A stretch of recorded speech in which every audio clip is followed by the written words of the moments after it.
Hello and welcome to another edition of Your Money, Your Life, Black Enterprise series on all things financial wellness.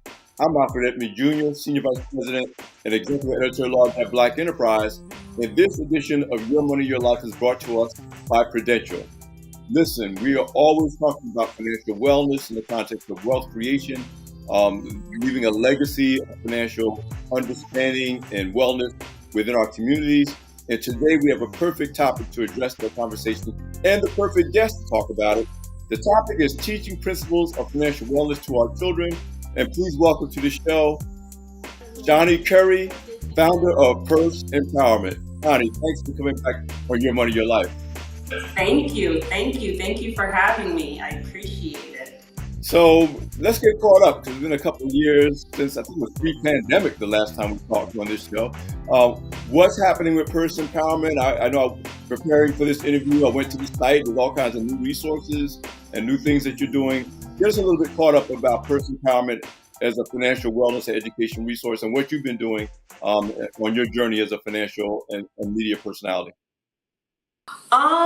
So mostly, I think 2 years ago we were just getting into the pandemic, so we were just talking a lot about some of the anxiety surrounding just managing money in such a cumbersome financial climate. I think that was most of the focal point.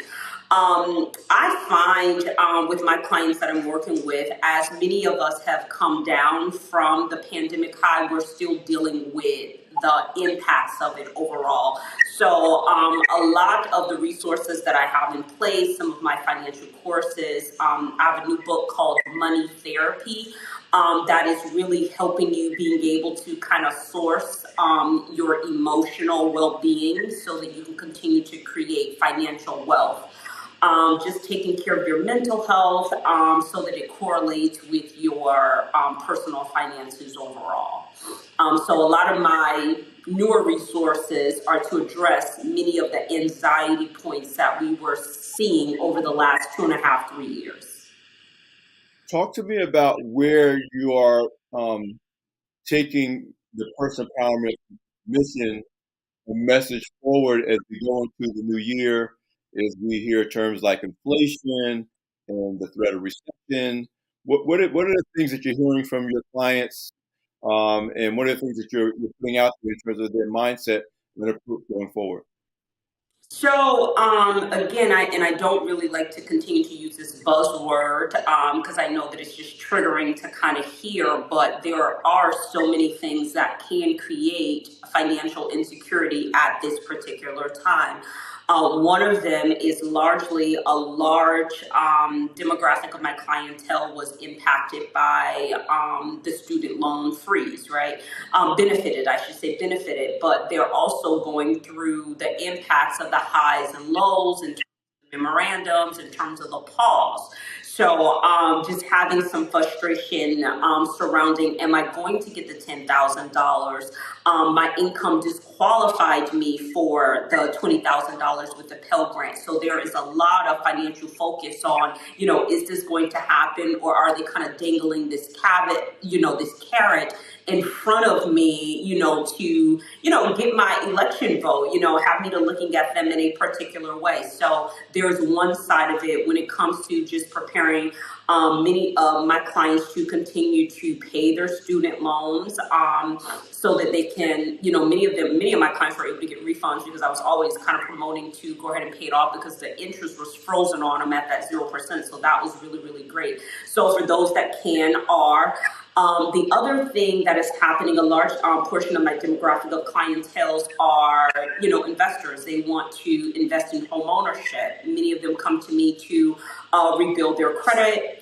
So when you see things like rate hikes, when you see things like inflation, that's going to create, low consumer confidence. People don't want to see that. One of the experiences that I have many of my clients looking at, just in case of terms like inflation and recession, they don't really hit home because sometimes when you hear it so much, you become a little desensitized from the information. So like I was talking to you about 2 years ago, looking and staring is very meditative when it comes to your money. So I'll have some of my clients that actually look and stare at their, their billing statement so that they can see their interest rates. When you look at your interest rates, the loan is maybe $2,500, but $300 of that is going towards your payment. That's a lot. That's a lot. So being able to bring home that conversation, going to the grocery store and just looking at some different items, really puts in the place of recession. When you look at bread that was once $2.49,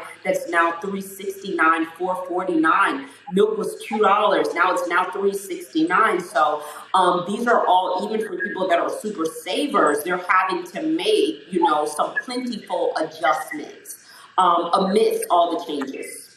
The thing about your particular approach to how you share content, how you communicate your advice, and one of the things that makes me such a big fan of your speaking on Instagram is that you address and acknowledge the anxiety that many of us feel around money in general, and particularly around these issues around inflation, et cetera. At the same time, you do it in such a way, and I kind of want you to get into it, that is very fun, designed to remove the anxiety, to get people to look at it in the face, but to be able to address it in a way that's fun and entertaining and takes some of the edge off of the real, Yeah. hard issues that we face in this current economic climate. Yeah, so when you look at the data, right, when you look at the financial data surrounding the amount of money that the average American has in their savings account, depending on where you're looking, there are just like some national stats out there that's saying that the average American has $400 in their savings account, which is different from your investment account. They're just talking about money you can touch. 6 to 9 months reserve. They're saying that's like about $400. And then when I look at Pew Research, it's saying maybe about $4,000. So whichever one of those numbers that you're most comfortable with, I like Pew Research because they tend to be a little bit more, hands off, have a little bit better at random sampling, which I prefer. But even if it's $400 to $4,000, and then you're dealing with, your rent going up. I live in South Florida. Rent increases as high as $500 a month. So even if you did have a cushion, if you're at the $400, don't even, what are you going to do? You got to get another job. You got to cut down, aggressively. But if you're at the $4,000, that is going to be reduced drastically, right? So I know Instagram is a place, or social media is a place where we are able to kind of project that, everything is going well, everything is fine, everything is wonderful, everything is beautiful. And in some regards, yes, there is beautiful pictures and things like that. But when we get down to how people are really, dealing with, economy where there are no more stimulus checks to address any type of disadvantages that you were experiencing. There's not any PPP loans. There's not a whole lot of those financial resources that was being dumped into the economy, hence inflation to kind of balance it out. Some of those things have been completely, removed from us. So now we're dealing with, what is it that you earn and what is it that you burn? That's what it really comes down to. And if you're burning up a whole lot of money, then I want to be a resource to kind of help you be able to kind of disconnect that emotional well house so that you can begin to make better financial decisions. Largely, when I'm working with individuals, I also find with a lot of my clients, some of them are actually doing better than what they think, right? So not having the information about their credit scores, not being proactive because of, financial security, insecurity, and financial avoidance. Sometimes they don't look at their statements. They don't want to look at those things. They kind of just, push them away. So sometimes after I get them to, okay, let's just look at your credit report. Are you ready to go ahead? Let's look at your credit report. Sometimes it's not as bad as they think. And then some of the items that are on their credit report are very easily removed so that their credit score can go ahead and, recuperate, and therefore you can get reduction on interest rates, and then you can get increases. You get increases on your credit cards, so that's some of the things. So that's going to help out your utilization. So being able to kind of augment, how you're dealing with it in terms of your financial avoidance.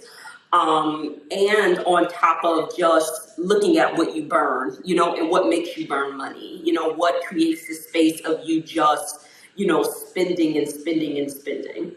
You do a great job of, you just hinted at it, getting your clients to not go by how they feel about their money or their financial situation, and get them to focus on what they actually know about their money. Because often our feelings about our money are inaccurate because we don't want to look enough to know the deal. And like you said, often things are better than we really thought they were, or even if they're worse than we thought they were, we're basing it on reality, and we can make some decisions on that.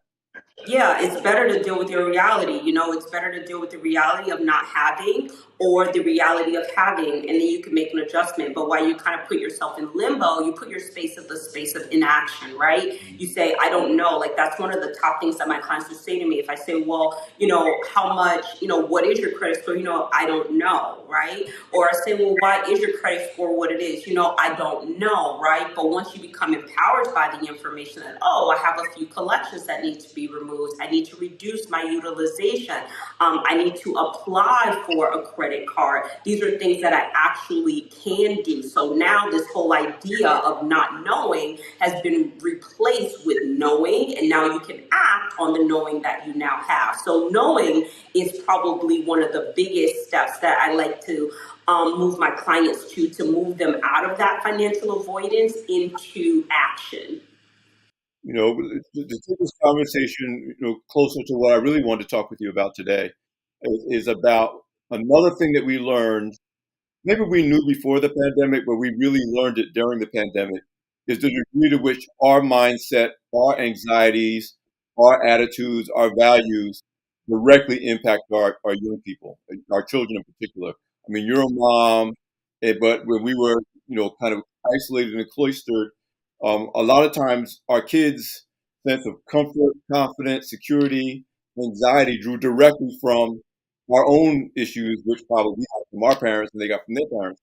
Um, but talk to me, and we'll spend more time during the course of this conversation around how important it is for us to be conscious of both the messages we're sending, both directly and indirectly, to our children about our financial situations today and what they believe about money going forward. Yes, so I have two boys, one 10 and 12, and I think when we were together, they were 2 years younger, right? What I've always had is that even me as a entrepreneur, I have lived in a few different financial spaces, and I've always been very, very open and honest with my children about.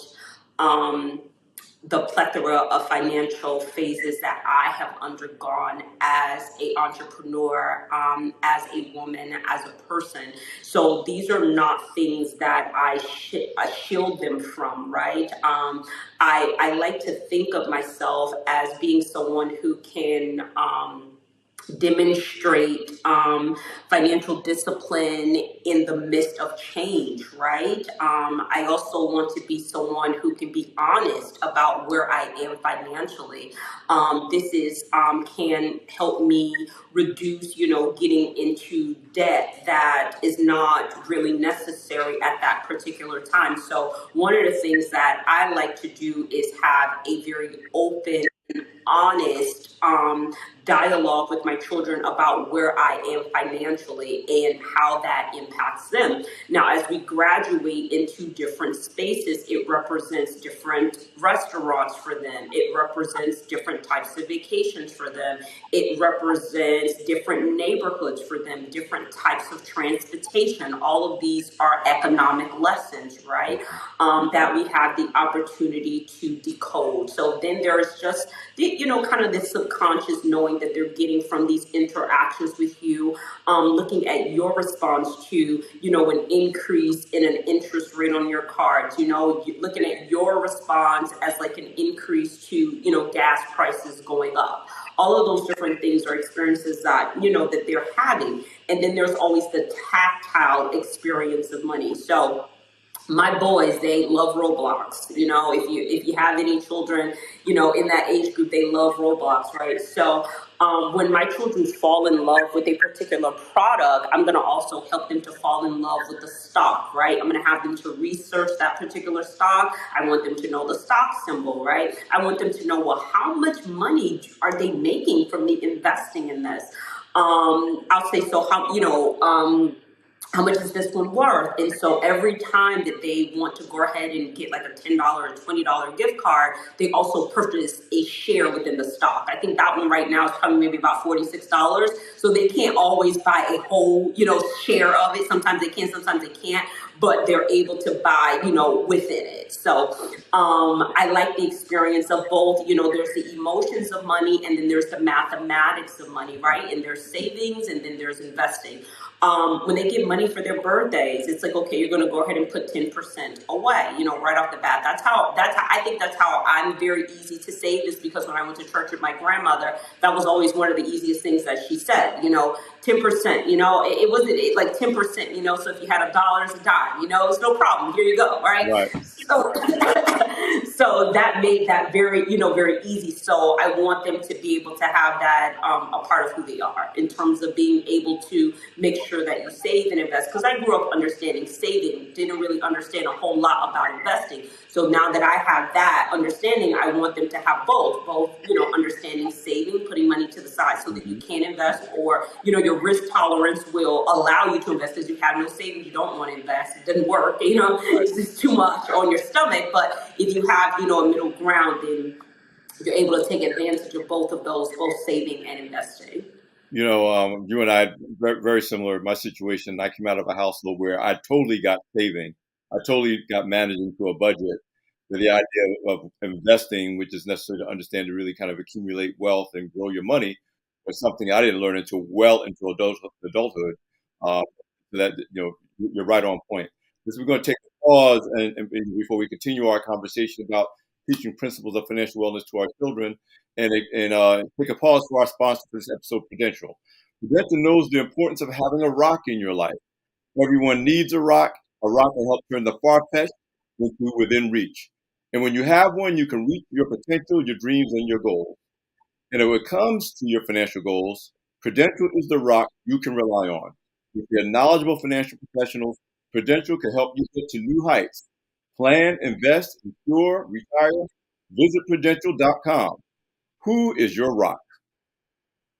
So, Shani, I really want to do a kind of a deeper dive with the time we have left. And before we got on the air and you were talking about some of the things that you're really stressing with your clients, you talked about the importance of being able to talk to your children about boundaries, or set boundaries around money, but at the same time not create a sense of deprivation, uh, and why that's important, not only for their appreciation for where you may be today as a parent with household finances, but in terms of the impact on their mindset around finances as they grow older and began to make money decisions themselves. Talk to us about why you think that was so important, and you stressed that to me even when you agreed to do the stuff. Yeah. So money has phases, money has phases, and that's where we're having the opportunity. So I think that that is one of the biggest principles that I try to drive home, as a parent, in terms of adaptation. Adaptation is going to be your strong suit in the midst of wherever you are. So I like to have that type of vulnerability with my children so that they can adapt to change, build up a tolerance for change, make change be a part of your, normalcy, right? Don't have a, disregard for it or not being able to approach it. So that would probably be, my first line of defense, of giving them the emotional strength to handle change financially, set boundaries financially. One of the other things that I practice with them is there is an amount that you can go ahead and spend, on whatever it is that you want. At the beginning of the month, you have a budget for it, you spend it. And sometimes my son will try to negotiate with me and say, hey, and sometimes he wins. Sometimes he wins. That's the thing about it, because there goes that flute. You want to have that bit of flutie, because sometimes in your budget you can, and sometimes you can't. So I don't always say no, and I don't always say yes, because I want to mimic, actuality as best as I can. But he will negotiate. He's a strong negotiator. I'll say, okay, well, I already used my money for the month of, I already used my money for the month of November. Can I go ahead, I have some money reserved. Can I go ahead and just spend for now? And then I won't do for December. I'm like, no, he says, I also realize that Christmas is coming up. All these holidays are coming up. I'm going to get more money. So I like the fact that, he's in it. You understand? Like he's vested. So the conversation is being driven home. And I like that part. Talk to me about sometimes and I think you've already kind of set it up, getting your kids accustomed to the idea that things change. There are times when, usually the biggest thing is kids will say, well, we could do that last year. Why can't we do that this year?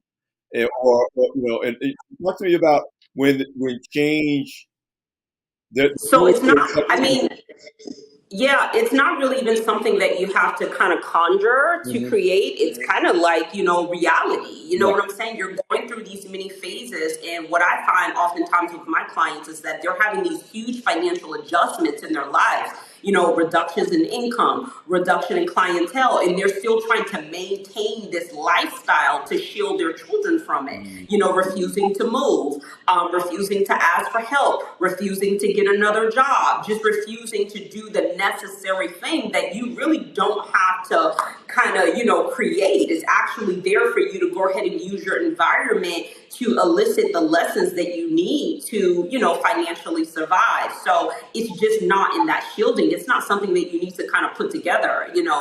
Life is such a really beautiful teacher that, only thing you have to do is just listen to the lessons and don't hide from them, allow yourself to see what it is that you need to see.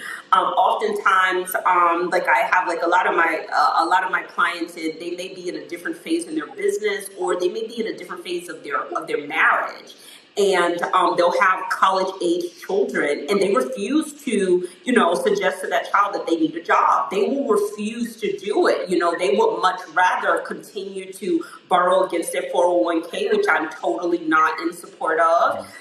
They will do all types of things in this really in this very strong dedication. And I believe in legacy building, and I also believe in education. I support it, but not to the degradation of yourself, because this is money that you're going to have to retire. So you kind of got to stand in the middle of it, and be willing to make those adjustments, especially if the child is in a degree. They're not complete. They're not in their finishing year. They're not. It's not like they're a doctor, so they're gonna. If they had like a part-time job, it wouldn't.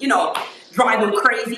Be willing to make some of those type of adjustments. Even having affordability conversations with your children, saying, "Hey, it's a lot better for you to go to a public school. It's a lot better for you to go to a community college. It's a lot better for us to work on scholarships." Instead of it, they kind of have like this hands-on, hands-off kind of approach. Let the child pick it, and then just load up loads of debt, and just want to buy into that societal ideology of supporting the child in college while you realistically cannot afford it. Cars. I'll see like expensive cars. Like I'll look at my clients' budgets, and they'll have like a $600 car, and then there's a $600 car for the kid, and that's $1,200 very easily. Mm. So being willing to make those adjustments, early on.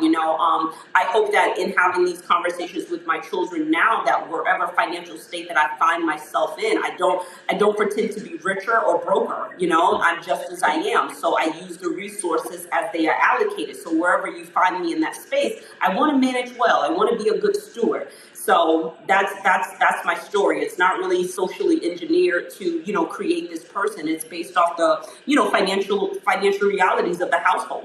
Well, you make a really strong point, and all my children are adults in their 30s. But being honest with them and transparent and engaging them when they were young made it a lot easier for them to adapt to change when they were teens or college age or young adults. When I said I will do this, but I won't do that, or you need that Yeah. this, you don't. And the other thing that I recognize, and you said your oldest is 12. Yeah, my oldest is 12. He's entering that phase, and I always tell people by the time they're 12, 13, 14, 15, they can tell when you're faking the funk. Like they have a bullshit meter, like they know. Oh yeah. And so you create a cognitive Oh dissonance yeah. when you say Oh things yeah. are this way, and they're looking around them and they know it's not Oh what yeah. you're saying. Yeah. So I see some parents do that depending on, depending on what their finances are. Mhm. Sometimes I do find some of my clients to augment in terms of looking richer than they are, and then I have some clients that look broker than they are, right? Determining to give this superficial reality as opposed to giving the child the reality of their finances so that the child can operate within the realms of the finances Mhm. of that particular household. If it grows, then it shows. If it stagnates, then we make adjustments, right? And the real idea behind this is one, self-preservation for the self, because that is going to be the first law, of money, making sure that you're not thinking so much about the other, that you don't have any consideration for the self. So that's going to be self-preservation. That's going to be rule number one. And then the second thing that I'm thinking about is that later they're going to find themselves in all type of financial flux. They're going to find themselves in so many different spaces, no matter how much reserves that I put in front for them, no matter how much, I can invest in the business that they have. There's just going to be things that they're going to want to accomplish themselves without me being a part of it. And they're going to have to know how to go through those ebbs and flows. So exposing them to ebbs and flows a lot sooner will create that, that human grounding that they need to lose that first job and get that first L and drop out of that first class and get back in. They need to be told no, and not in an augmented way, but in reality. The sooner you learn to respond to failure, the better off you are, because that's just it. That's just it. You're gonna experience that. You hit it on a point that we could probably do a whole nother show on. So pick a point in it when we for another time when you come back on the show.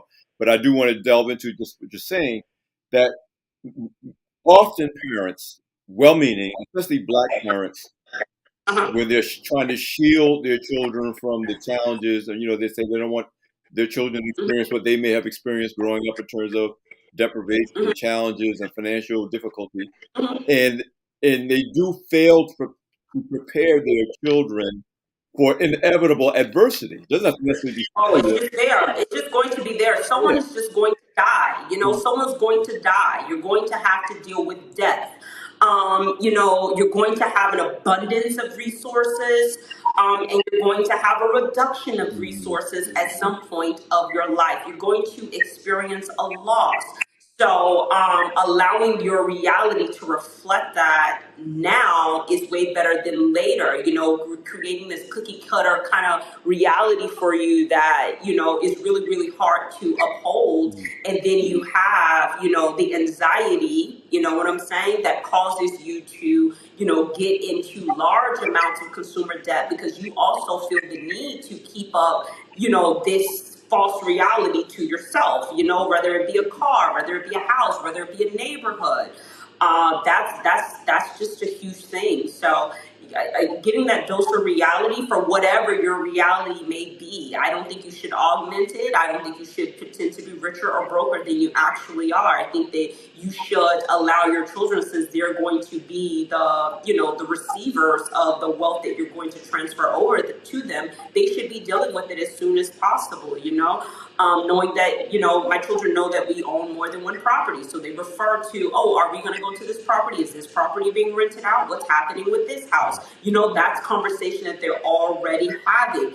They'll say, Mommy, I think that you need to go ahead and get a new car. Well, I'm not going to get a new car right at this particular time because there's another property that we want to get. And I don't want to tie up my income in a car when we can buy a house. Maybe when we sell the house, we'll go ahead and flip it and then maybe we'll buy that car. Then we keep looking at the Tesla. So those type of conversations, we have. I've heard, so I've had the opportunity to kind of have a conversation with a few in the, Black wealth, and then I've had the opportunity to also experience, just American wealth, on the other side, and because I've had conversations with Black, and I've just kind of set in the middle. There are some very interesting things that I see happened, particularly with those of us that have some wealth. Sometimes what happens when it's time to pass along the baton, there is like this mass delay because what can sometimes happen is there wasn't any struggle. Like there wasn't any struggle. You know what I'm saying? Like you need a little bit of struggle to give you some creativity. You know what I'm saying? You need a little bit for your ingenuity. So sometimes I find in the households, and there was like loads of money put away from college. Kid's not going to college. Kid doesn't care about it. Kid doesn't want to care. Kid wants to work at Best Buy. You know what I'm saying? It's like not interested. They have like an Ivy League degree, like not interested. So I've seen that. I've had the opportunity to do that. I've had the opportunity to see, where individuals will be training their children up to, work in this business that they spent their entire lives creating, and the children are totally disinterested, right? I have not been on the planet long enough to be able to, be able to test out some of my thoughts, but this is just a thought. I just think that it needs a little bit of sweat equity in there, just a little bit, just a little bit. I don't know how much. It's interesting because you don't know how much to dump into it. Right. That's gonna, you don't know how much of a little bit of struggle is gonna dump poverty mentality in. So you don't want to put too much in. You're trying to figure out what is the balance here. So I've seen that before, and then I also listened to Warren Buffett, who says that he's going to leave all of his money to charity. He's not going to give them anything. He's not doing it. There's no transference of wealth. Yeah, I don't know. I'm in this school where I definitely didn't intend to leave my kids worse off than I was. But that said, my goal as a parent was to have them struggle enough so that I knew that no matter what happened, they could make it. Like they had enough confidence in the face of adversity that if things went left for them, I wouldn't be tossing and turning in the middle of the night saying, "Oh my God, what are they going to do?" Because I know they struggled enough to have resilience and belief Yeah, that I'm not happy about this, but I'm gonna be all right. yeah. Because that's Yeah, but I'm gonna they make win. it. I'm gonna make it. Yeah, Yeah, yeah.